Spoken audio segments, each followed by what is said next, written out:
Burgess and Bolton's weekly wrap-up.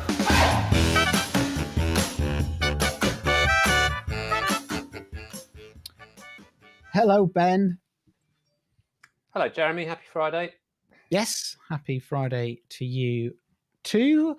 And welcome, everybody, to this week's edition of Burgess and Bolton's weekly wrap-up, where we look at everything to do with technology, change, innovation. And this week, we are going to obviously look at AI, because that's in the news all the time, so we have to cover it. But we have also got the first part of our interview with Jeff Ward, where he is talking about technology change and the move towards data. So that's really good.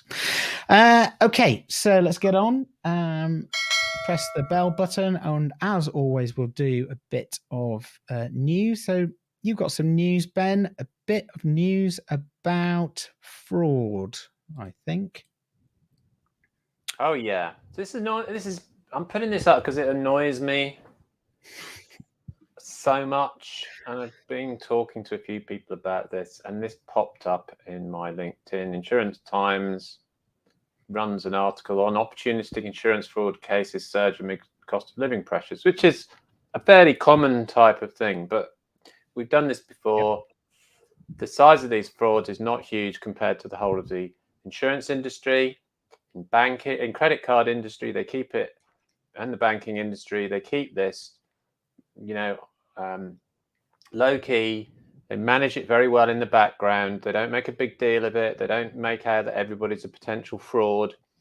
So this article is more than 200,000 worth of opportunistic insurance fraud claims investigated by detectives in the space of 2 months across 2023. Well, you don't have to know much about insurance to know that £200,000 of claims investigated, not actually frauds, claims investigated, £200,000 is just buttons. It's nothing in this industry. It's tiny. So why are we focusing on this? Well, because we can, I suppose, and we like talking about this thing the whole time. And the kind of crassness of this and how the industry looks is to do with this is actually saying that people, cost of living is causing this to happen. There's no evidence in this article, by the way, that that's the case. And in fact, one of the people who is here as an example has a boat, and he deliberately lets the inflatable boat down to make a claim, and then he's found out. Well, I don't think that guy's under cost of living pressure, and there's no evidence in this article that that's the case. And look, they've said that the amount of estimated value here is not just 200,000, the round number, it's £216,875, no less. So this is completely, in my view, this is completely manufactured stuff from nothing to basically run the same old thing, claimed and shamed type stuff. But it also is also inferring that this is people who can't afford to things, so they're cheating on insurance and defrauding the industry, and that good people, as it were, it says people who pay their claims, would expect us to slam down on these people. I think it's just appalling, and I think it makes the industry look so bad, and it's not even got any proper evidence underneath it. It looks as if we're all here to just kind of make out that everybody's a potential fraud, especially when they get underwater with their debt. But it's not even that. So it's just, I find this just appalling, that people get involved with it, and then the articles that come out. So anyway, it really enrages me. Yeah, we've talked about this before, haven't we, over the last few years. It's just, why focus on this? Just like, come on, let's look at the positive stuff that we know the insurance is doing and really pushing forward on. It's just We're trying to focus on better service, better processes, better technology, because it's slow, and lots of the biggest problems are people not getting paid quickly enough, not trying to defraud the system. I just think this is a total distraction, and it just makes the industry look bad. Please stop doing it. Don't get involved. I talked to a client this morning, fair enough, I won't say who it was. They said, we just do not get involved in this sort of stuff. We hate it. We get involved. We're asked quite a lot to do it, but we just don't get involved. Yeah. Because we don't agree with it. Well done to Good. them. Excellent. I'm going to start that, Ben, because look, it's turned you to drink already at this time of the day. Do you know what this is? Beer. Kombucha. It's the latest thing. You'll all be drinking it soon. Kombucha. There you go. Heard it here first. Right, let's We'll do an move after on it next week. Let's move on to something I saw. So it's quite interesting. So TMK are opening a new broker lounge at the Walkie Talkie building. And they say in the press release that the dedicated broker lounge is bright and open with panoramic views across London, multi-purpose use for business meetings, casual catch-ups, and social events. So this is really interesting for a number of reasons. Firstly, I predicted in the New Year's predictions show that we would see a return to the office, and I think this might be the little kind of embers of a fire towards companies investing in their offices and buildings to attract not just brokers and clients into their offices for meetings, but also to attract new employees and employees from different sectors, because I think you can no longer have a drab environment in which to work, and we'll come on to talk about that. I also think there is value, and we talked a little bit about this yesterday, didn't we, Ben? How much value there is in face-to-face still, and the importance of it, and that is probably why you've seen such investment in the building going around, sort of the EC kind of 1-3 whatever postcodes they are area. So I find it fascinating, and I get it. It seems to be against a trend, but I actually think, as I predicted, still to be shot down. But I think we'll see more of this. Yeah, I think you're right. I mean, just to say, this is Tokyo Marine HEC, not TMK, because they've already TMK has already got a broker room. But you're right. Yes, I agree with you, and I think all the trends that I'm seeing and things I'm talking about are saying that there is more people coming back to the office. It's where the holding position has been, I think, is your point about staffing, which is to get people back into the office who are at home in hybrid working or flexible working. I don't think flexible working is going to go away, obviously, but I think that what has happened with the office spaces, or is happening with office spaces, not just in the insurance sector, but is happening everywhere, is that you can't have shabby old offices now because they're worse than being at home, basically. So you've got to have something that's really enticing people away from sitting at home in their pajamas, basically, I think, overall. But that has been the focus. But actually, data-wise, that's not the only thing that needs to happen. We need to start to see businesses operating now in a much more business development, sales kind of way, face-to-face, as you say. That's the demand. I don't think that demand is going to go away. Don't think technology is going to get rid of that anytime soon. We'll be talking about that. So you are going to see development of office space, broker facilities, as you say, counter to what we might read, around flexible working and the death of the office. I think that's going to come back because it's, things adapt, right? And I think the office spaces have had to adapt quite quickly from what they were. It's interesting. I'm looking at offices at the moment. So whereas pre-pandemic, I thought, we would have thought WeWork was quite a cool concept or slightly cool concept. Now I think that's kind of that whole WeWork thing is kind of out of fashion, and you now need something else that's even better than that. So I think space and design and the way that technology will fit with this, the way that trading will fit with this, is a really, really big opportunity for business in general, but for all the suppliers, for brand people, for anybody involved with the future of this industry now, because it's all going to be about the staff experience, the broker experience, the customer experience. The word journey will be overused everywhere. Yeah. Watch this space. We'll all be on journeys. We'll be at a point in a journey. Yeah, I think the only downside, and I saw a post on LinkedIn this morning from our friend Bart Patrick, who was going about the train, getting actually into London. It's just that seems to be the worst part of it. Once you're in London, it's fine. But anyway, well, I think that's the thing. You've got to get people over that hump, and you've got to get them through that issue. But there again, people aren't working 5 days a week, so in the office, and they're not expected to. So I think the strain of a commuting journey is because you had to do it before, particularly if you work for a large company, every day. And I spoke to people, in fact, at one of your events, actually, not a conference event, a party that we were at. Maybe it wasn't your event; it was just an event. But I spoke to a few people there. I remember that a couple of people saying, "I'm taking early retirement, not because I don't like the job or my colleagues. I love it; it's got more interesting, but because I can't stand doing the commute 5 days a week." Yeah.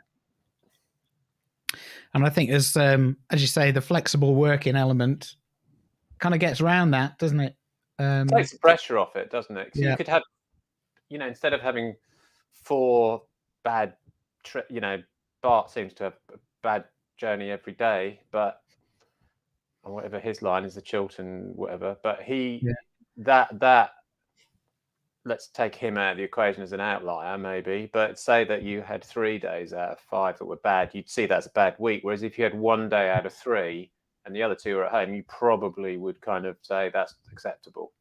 Yeah. I don't know about my maths there. That's just a complete guess, but it's that sort of thing, isn't it? Yeah, indeed. And it's more about how you feel about it anyway, isn't it, rather than numbers. So anyway, good. We will keep an eye on that because it is one of my predictions. So we'll be shooting it down in flames in December. Well, if it's right, we won't be talking about it again. No, exactly. That's the way we roll. Right, let's bring up our my AI story, because we have to cover AI. It's compulsory now. So obviously joking, but AI, we talk about it a lot just because the developments in this space are so exciting in many ways and so scary at the same time. So AI set to improve insurance efficiencies. This is a good article, I thought. This is Eric Chan, who's a CIO at Zurich. And basically saying that we are not set, or AI models and language models are not set to revolutionize insurance processes. What they are going to do is improve their efficiency. And he goes on to talk about how they're using it currently. So this kind of use case, if you like, they are taking old code from a PAS system or something like that needs to be turned into new code in order to be recognized within new systems. That can be done with the help of a computer. And they have these things called 10x developers, so they can do it in 1/10 of the time. And he's basically saying, well, what if you can do that with developers, why can't you do that with claims adjusters, or why can't you do that with underwriters? So it's quite interesting how in the field of technology and operations, how these innovations are then people think about, oh, we could apply them here. And it's not, as we always talk about, it's not about replacing people. It's about being able to make people's job more rewarding and faster in order to serve customers and clients. So, really interesting. Yeah, it's good. It's funny because you read all these different articles and they all come from a different angle. I think a lot of the hype articles, in a way, are around this. Are we going to have godlike AI? Is it moving too fast and everything else? I mean, I don't know the answer to that. And I think my guess is that when you come away from the technologists, the view of most people is that actually people are still paramount. And there was a great article by one of the Times writers this week, I think it's called James Forsyth. Anyway, I'll check that. He said that, what human beings like is imperfection, not perfection.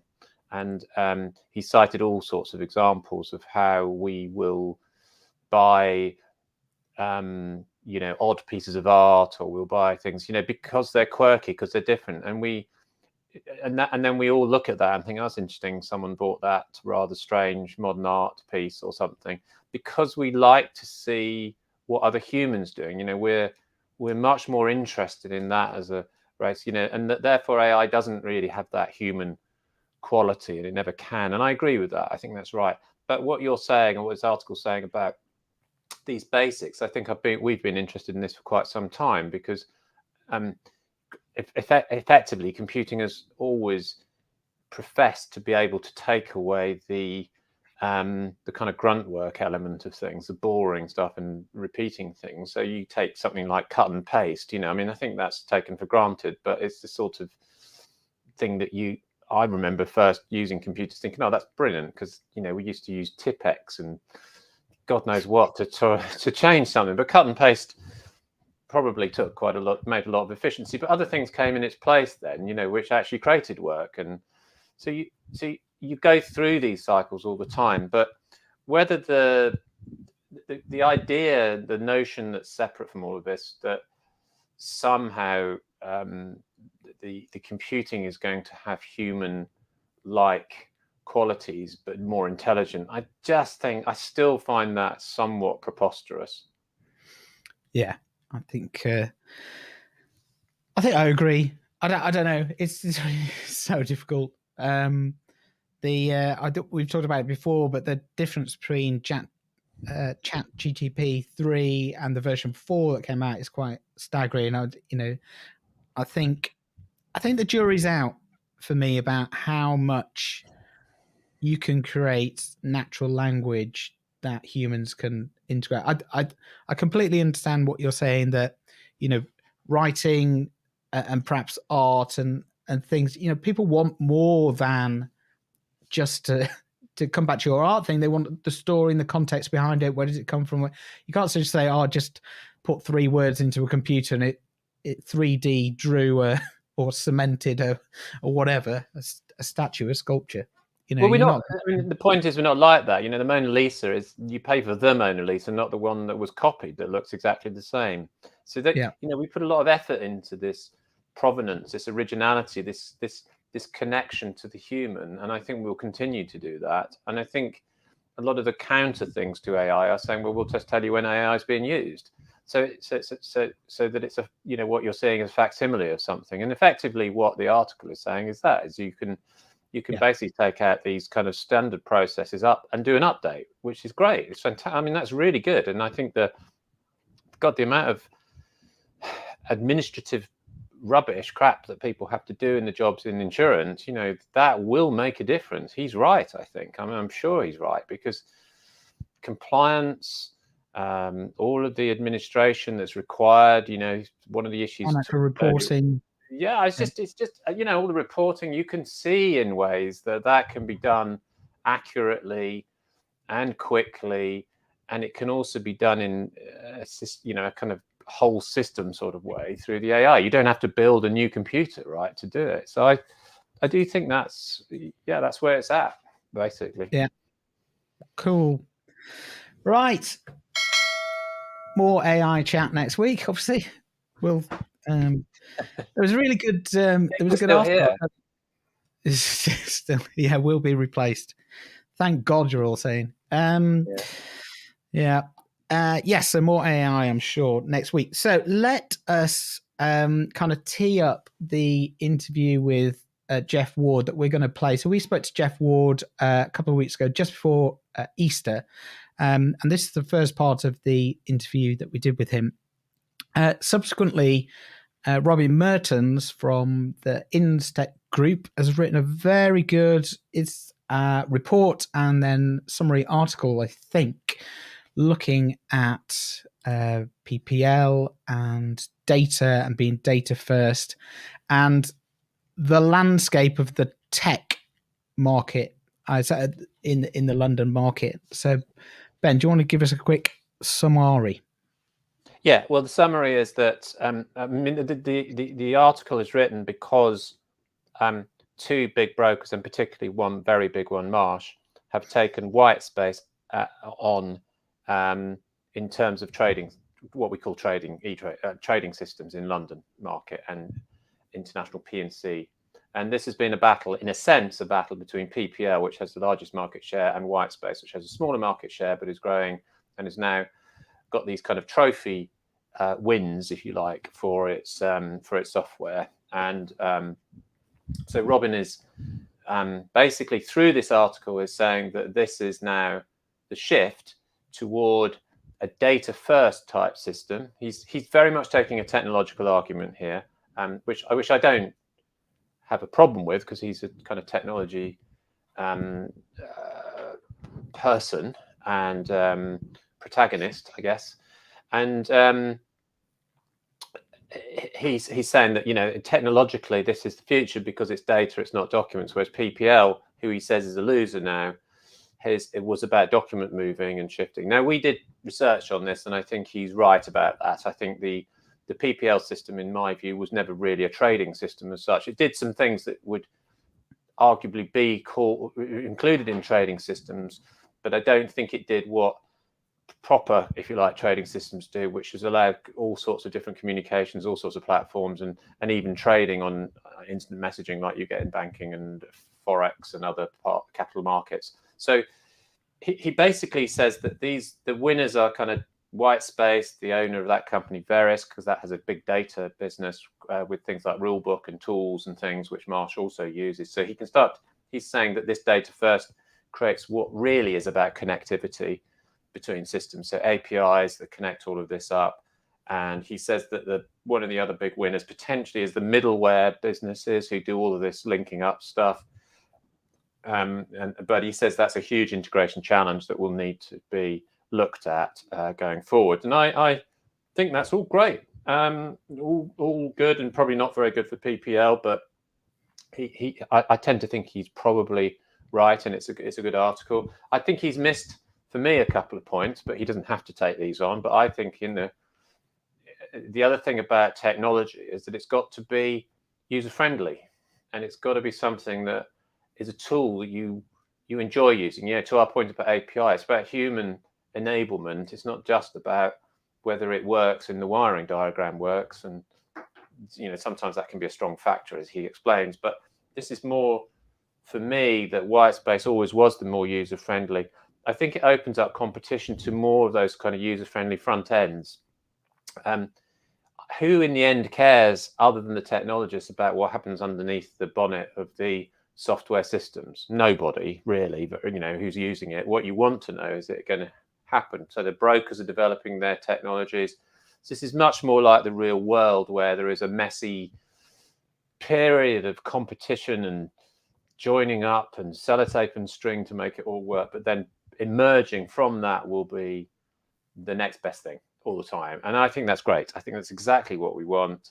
I think there's got to be failures through competition, not through, kind of monopolies, giving up on them.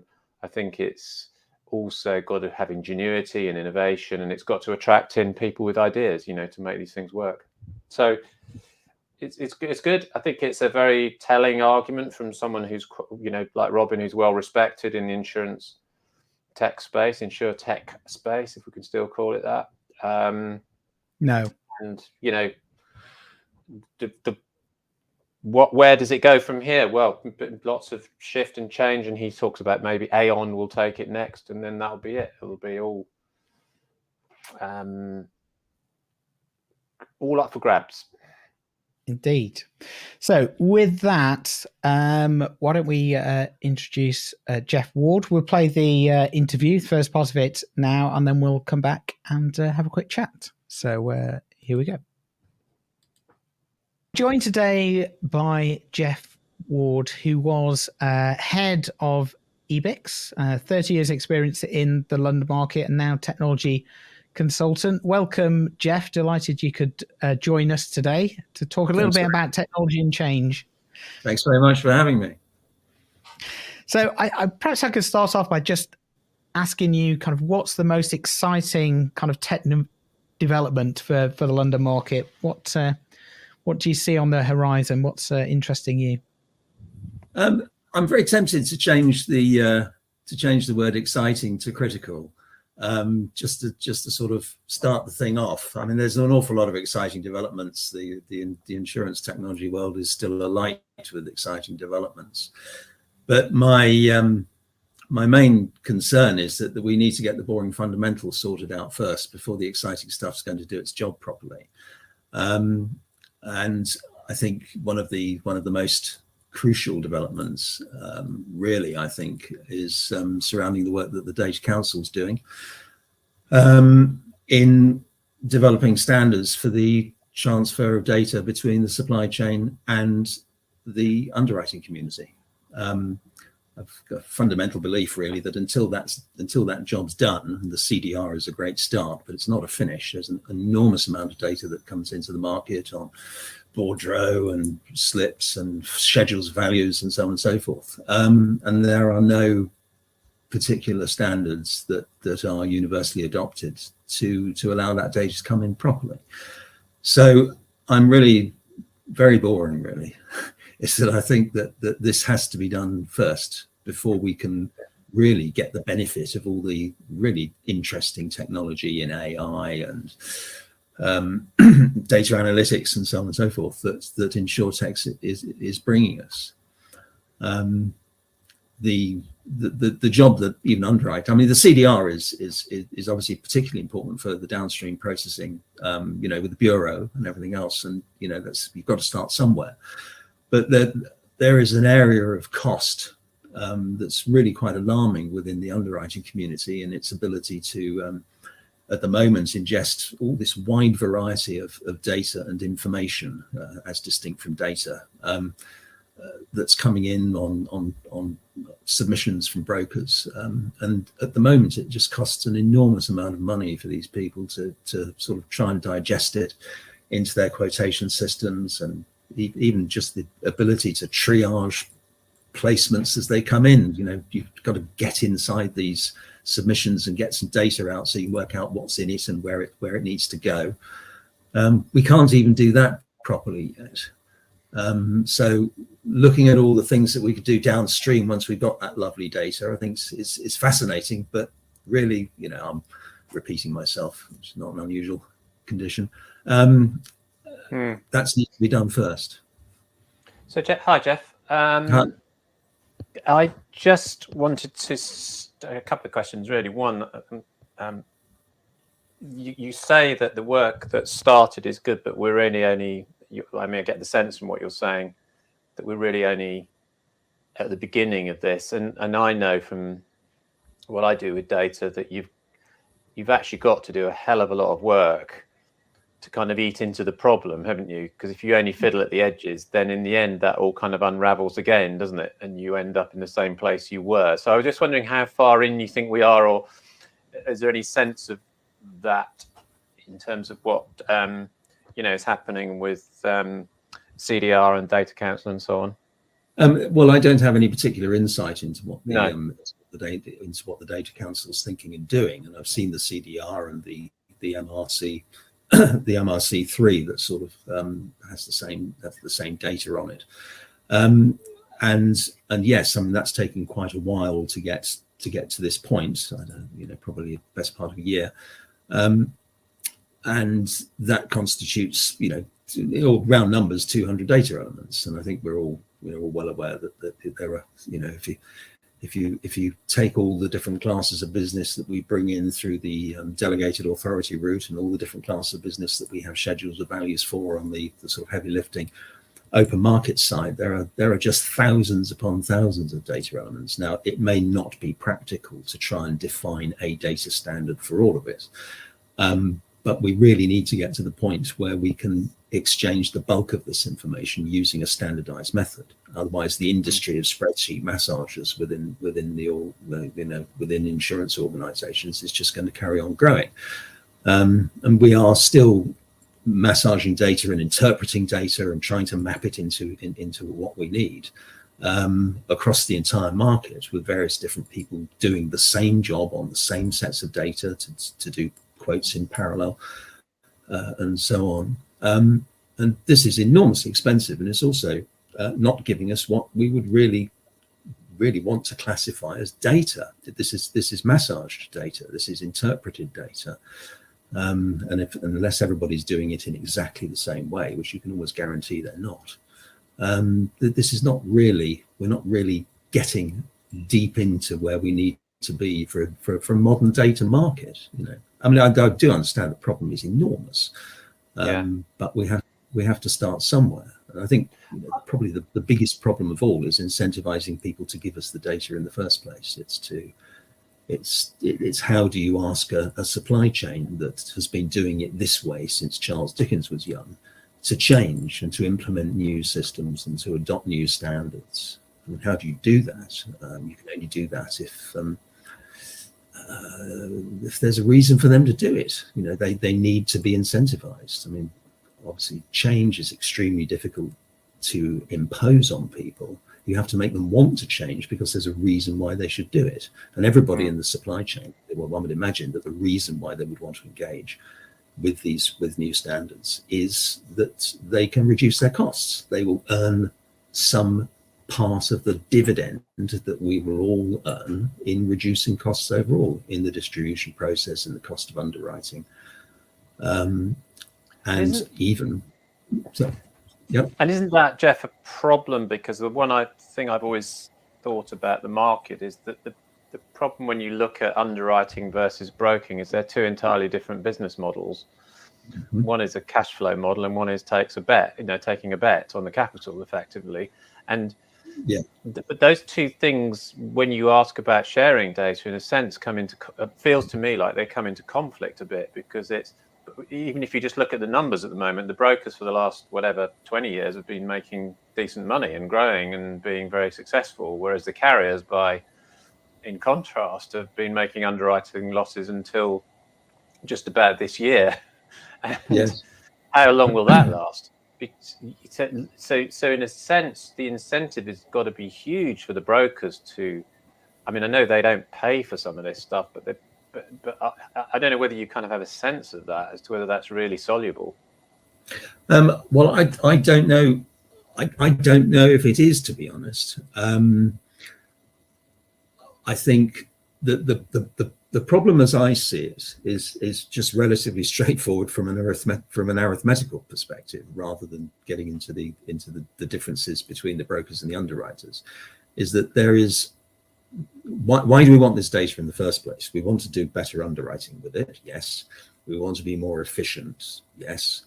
And it makes perfect sense that we have a data-driven market. And I don't think anybody's in any particular doubt about that. But there is obviously a cost of getting there, which is by no means cheap. And in order to get the data, we have to be given it by somebody.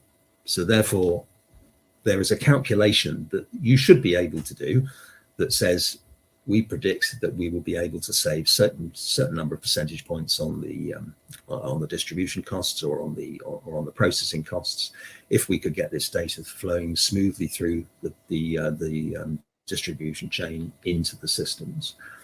That money that we save needs to be shared amongst all of the participants within the chain to ensure that they've got the incentive to do it. The question is that pot going to be big enough to allow people to do this? And if it's not, then we're looking at a dream of a data market that we might never be able to get to. Yeah, it's relatively fundamental. It's just arithmetic at the end of the day. And notwithstanding all the other arguments about who owns this data in the first place, who's got the rights to use it, to keep it, to exploit it, that's another debate that's going to get in the way. But I do see this as something that really is key to enjoying a future where we've got properly working analytical systems that aren't being fed with data that's been estimated, that's been gap filled, that's been remapped so many times between so many different standards you can't work out how you got here in the first place. That sort of thing that's going on all the time. Yeah, so I think it's a problem. If you, I'm entirely the wrong person to ask what the solution is. Of course, it's very easy. Well, for I me was going say to. I mean, I am as well. So I'm going to. So having said that, I'm going to venture into it, wade into it.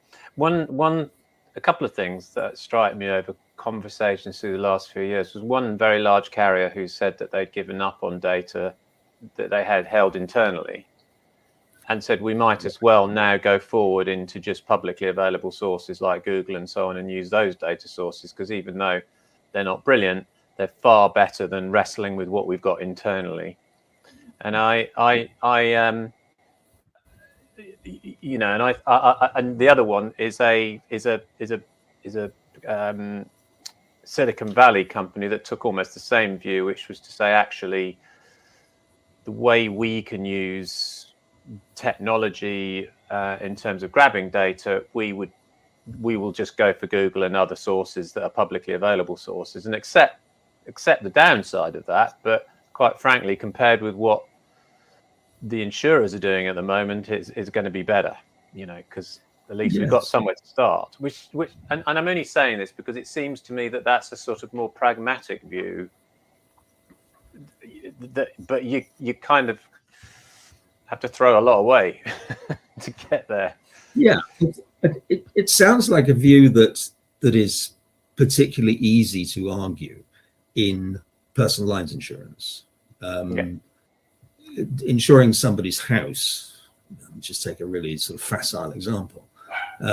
If you insure somebody's house, there is probably adequate information available either on public sources or sources where you can pay a modest amount to get that data from, to avoid bothering the insured too much about filling in a large proposal form. And I think that the personal lines world seems to have gone perfectly happy down this route, to the point where you can insure your car by theoretically only providing the registration number and a few other bits and bobs, and everything else can be dragged out of other information sources that theoretically are, you know, well triaged, well cleansed, and someone's done that for commercial gain. So there's a reason to do that.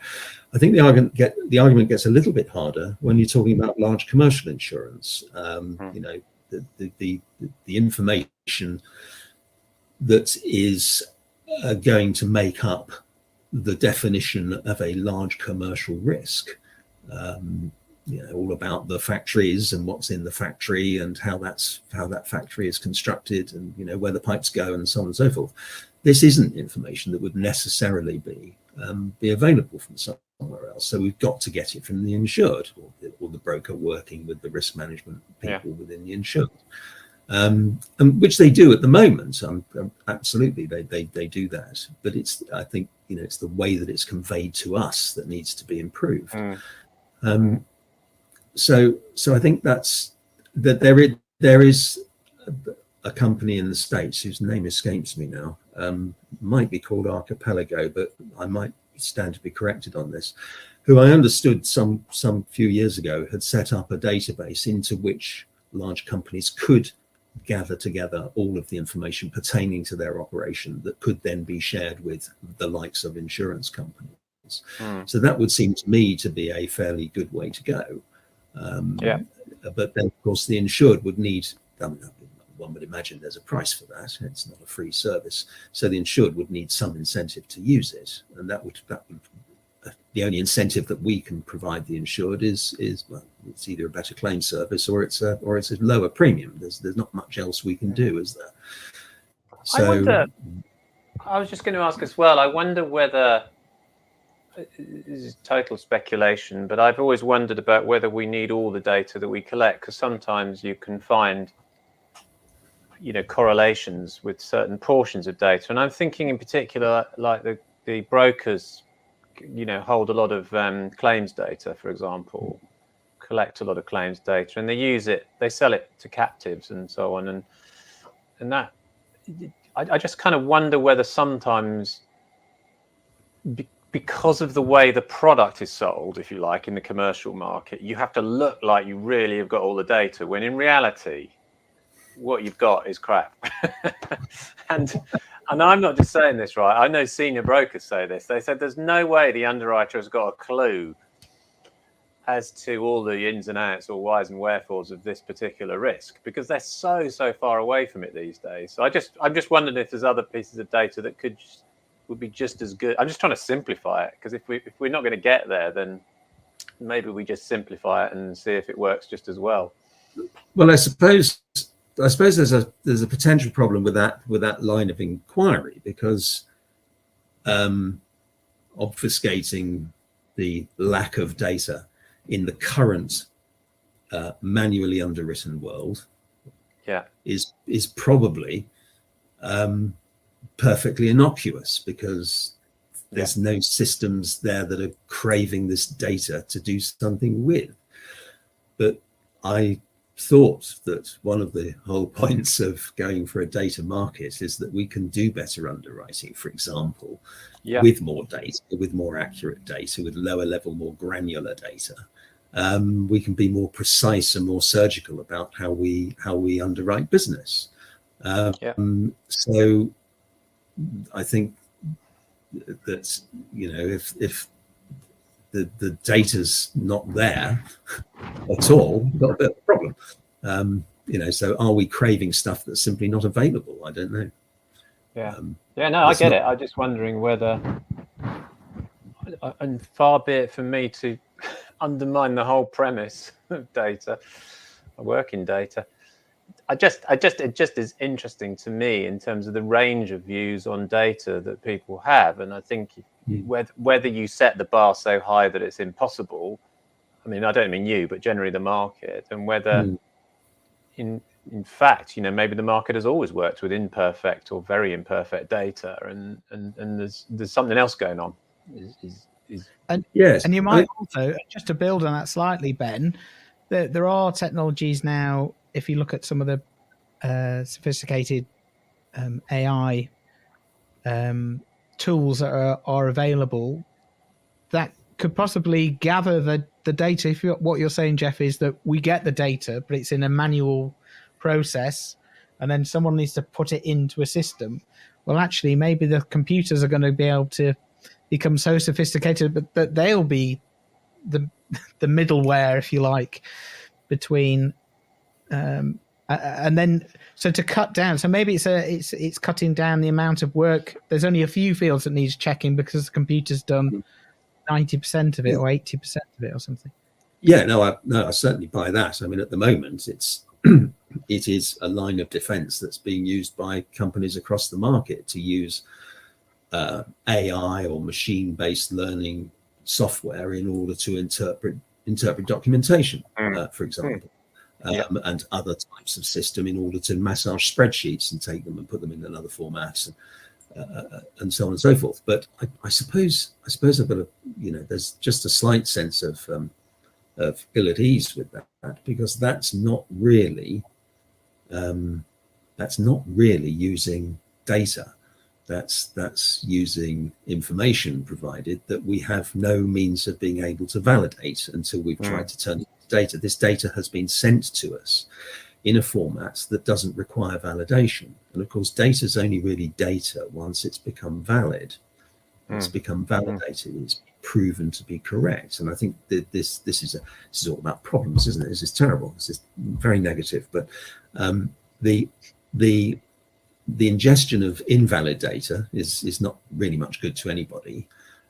So we have to be able to validate it and then do something with it if it's not valid. And of course, the army of spreadsheet massagers in the market are more than comfortable with doing that, and maybe going back to the insured or back to the MGA or back to the broker to say that we found these errors, but do they ever result in something upstream changing? So next time we get it, the change has been made? No, generally not. So next quarter we get the same old stuff through and it's got the same errors. It's not really getting us anywhere. What we need to have is, if you like, is a straight through process between where the data originated from and where it's going, with the process being able to validate it in between. I mean, that's what a modern market would look like, isn't it? Not somebody that's comfortable with turning a piece of paper into a data set that we think's probably all right. And what's stopping that, Jeff? It's not just technology, is it? Because the technology is there to pick it up. We'll come back to how technology is managed, but that's kind of almost. Is it to do with the distribution model? The various players operating across the chain that causes that issue? Do you think, or what? Well, I would say by and large, yes. It's very easy for us to sit in, let's say, the underwriting world and blame absolutely everybody between ourselves and the insured for what the problem is. But it's obviously not the underwriters. They're on the receiving end of what they've been given. So somewhere down in that chain, information is being sourced and it's being put into what was once a fairly modern format. If you take the classic Bordeaux example, Bordeaux are a bloody disaster. They're awful, but 20 years ago, when spreadsheets were becoming popular, they were absolutely the height of modernity. You didn't have to fax somebody a hand-typed schedule. You got it on a spreadsheet, so now you can start doing something with it, which of course brings its own raft of problems. And I'm not saying that inventing a standard, inventing a data standard would actually fix all of those problems, but it will get us some architecture in which we can then start to fix those problems. Because we'll still have the problem of dud data. It'll just be coming through a more machine readable format. Dud data is a problem. It's a problem in general, really. I think there's something about the whole electronic placing world. Electronic placements, especially with data, the thinking is, of course, is that we will be able to use it to ingest good quality data, and I think that's a good aspiration. The problem comes is when the data is not very good. What do we do with it? What happens when the computer says no? This is one sort of bit of a fascinating subject for me, because at the moment, and at any time since 1688, dud data wasn't really an issue. There was a conversation between a broker and an underwriter that took place, and a deal was done. And if the data was dud, then probably a pencil or a pen would have solved the problem.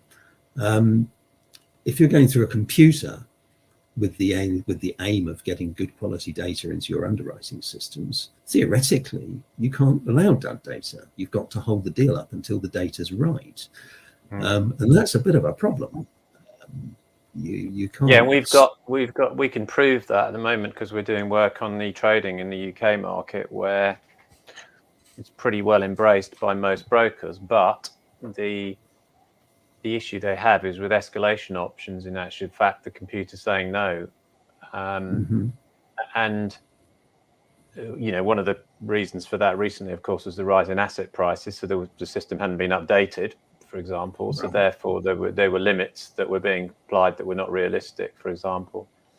But also, then it actually raised something else, which was rather more kind of depressing, I suppose, which was that it was a cost-cutting exercise on the part of some organizations who said, for this type of business, there's no margin in it for us. So you either do it on the computer or you don't do it at all. And of course, brokers rightly say that cuts right across all of our duties as a broker to service the customer, which is, all this consumer duty stuff coming down the line. So that they get pretty furious about that. But you're almost into kind of ethical territory almost there, where you go, well, hang on a minute. Is an organization using the system to basically cut its costs and duck out of the responsibilities it has ultimately, without telling anybody?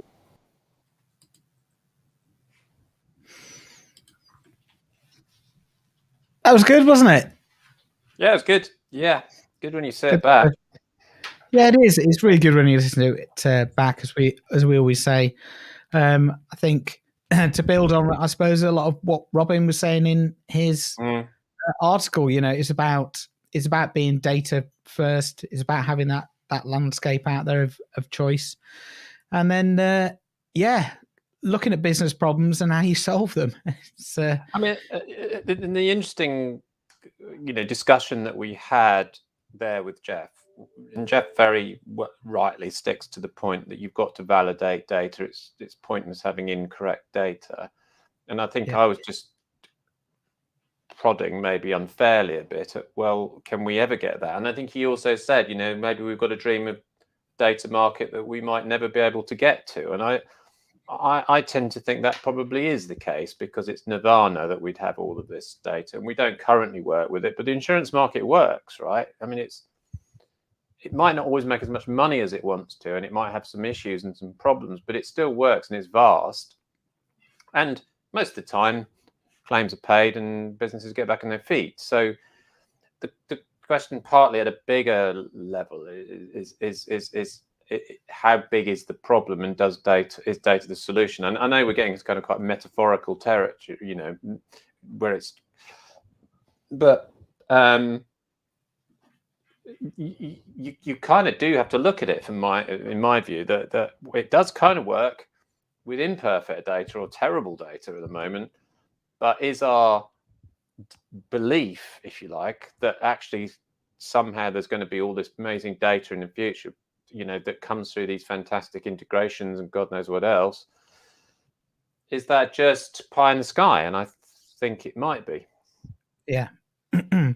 So I think it's really interesting. But the points about cost are absolutely on the money, well, literally on the money, because it is incredibly costly from the administrative point of view, for underwriters and claims people to work with this kind of data that's not at their fingertips, that they have to kind of always have through spreadsheet type of operations, which becomes very bitty and fragmented. And then you've got the whole compliance, so you don't join all this up. So yeah, that's a huge cost and a huge inefficiency. And essentially because people are overpaid administrators for a lot of their jobs, or all of their jobs sometimes. And that knocks on to whether this is a fun or interesting business to work in if you keep on doing that, not just the cost. The cost is the unintended consequences of that are huge potentially. Great. Thanks very much, Jeff, for that interview. I will be playing part 2 in the next episode of the weekly wrap up. So that was good. Part 2, everything's solved and all right, isn't it, in part 2? Yeah. Part 2 is amazing. Yeah. Part 1, we tee up the problems. Part 2, that's it. Solve them. It's the way we're on. Yeah. It's good. Right, Ben, what are you doing this weekend? Anything good? No, not a lot. No, very little actually. Thankfully. You're not running the marathon then? I'm watching the marathon. I'm quite looking forward to watching the marathon. I'm not going. I'm just going to watch it on television.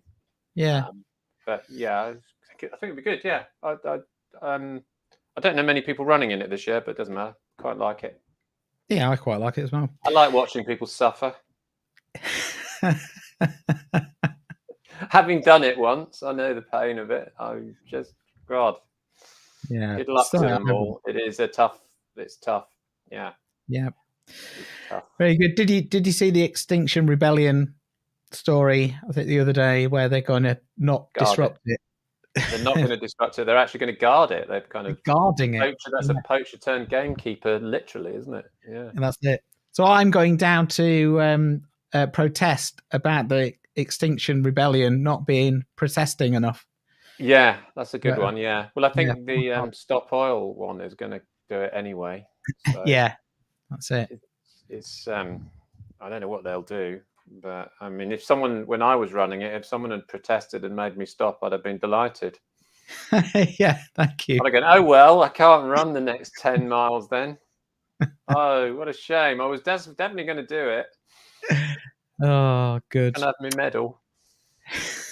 You printed them. Come on. Excellent. Right. Thanks for tuning in, everybody. We will see you next week. Have a good weekend. Enjoy. Bye.